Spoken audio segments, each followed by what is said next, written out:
SUVs were literally lifting somewhat right out of the air. You can see the front end of that SUV on the left just bobbing in the wind as huge pieces of rooftops literally fly past the front window.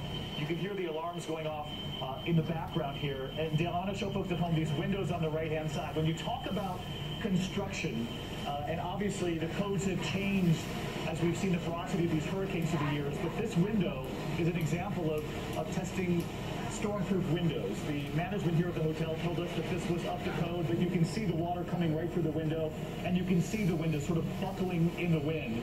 It's a real test of infrastructure all throughout Florida's Panhandle. And down to the ground here, Dale, you can see these are parts of the building, the cement that's come off the side of the building. You see that there on the floor.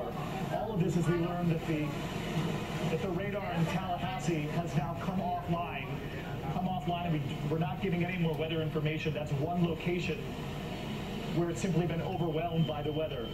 I don't want people to be alarmed by that fire alarm. It's simply a signal that the power has gone out inside the hotel where so many of the families here in this community have come to seek shelter, as we report here too.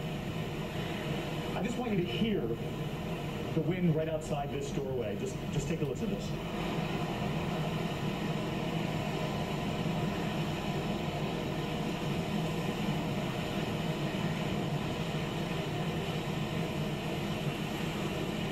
We knew this was going to be a powerful hurricane as we watched it intensify over the last 48 hours from a Cat 3, then to a Cat 4. And as we just heard from Sam Champion, when it made landfall, and of course they will go back and they will study this, it made landfall 1 mile per hour less than a Category 5 hurricane. The fact that it was a Category 4 already made history here, but this notion that it was almost as powerful as a Cat 5 is simply stunning here. I want to get back to meteorologist Rob Marciano, who's also down here. And as we await to hear from Ginger, just describe for us, if you will, what you're seeing right now. We're just resting your position a little closer to the beach. We were just on the beach, and we said we would stay to the other side of the creek, the windward side, if you will, as this storm now makes landfall. The winds begin to hit. We are in a second floor in a parking structure, an open-air stairwell, so you can get a sense of just how ferocious these winds are. Looking down the parking lot here off the main strip, and the main strip, the two-lane highway there, that is all but desolate as the debris continues to swirl past us. You can hear that roar that David mentioned, listening to parts of this parking structure. But we also hear, and we've seen from time to time, shingles and sheet metal being ripped off different structures. Obviously, the structures that are maybe the ones most susceptible. Well, we've seen everybody take a hit, every building here take a hit of some sort.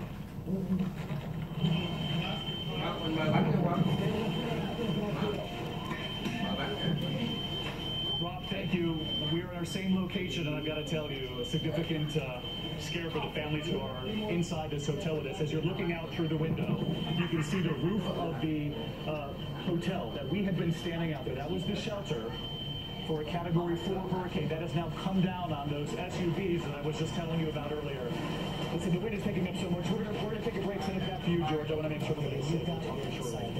Those winds so fierce right now. And Sam Champion back in Miami, we're seeing the power, the destructive power of those winds right now, so intense. George, we're all watching something together that very few of us get a chance to see, and I've been doing this for more than 30, 35 years. But a daytime hit of a hurricane that's a high 4, near a 5, moving through gives a chance to exactly how powerful this kind of storm is. And our crews have done everything right. We've put people in safe positions, but still have cameras so you can see the damage. The one thing, George, I want to remind people is that now that we have the eye, the center of this storm moving on shore, the storm will not get stronger, but it will stay this strength for a few hours longer as it slowly weakens. So I want to talk to people who are inland, away from the coast right now, and I mean Tallahassee into South Georgia, that southeastern corner of Alabama. All of you, I need you to kind of pay attention to what we're going to tell you right now. Because as this storm now moves away and you're away from the flooding, if you have no connection with this storm surge and you're far enough inland, then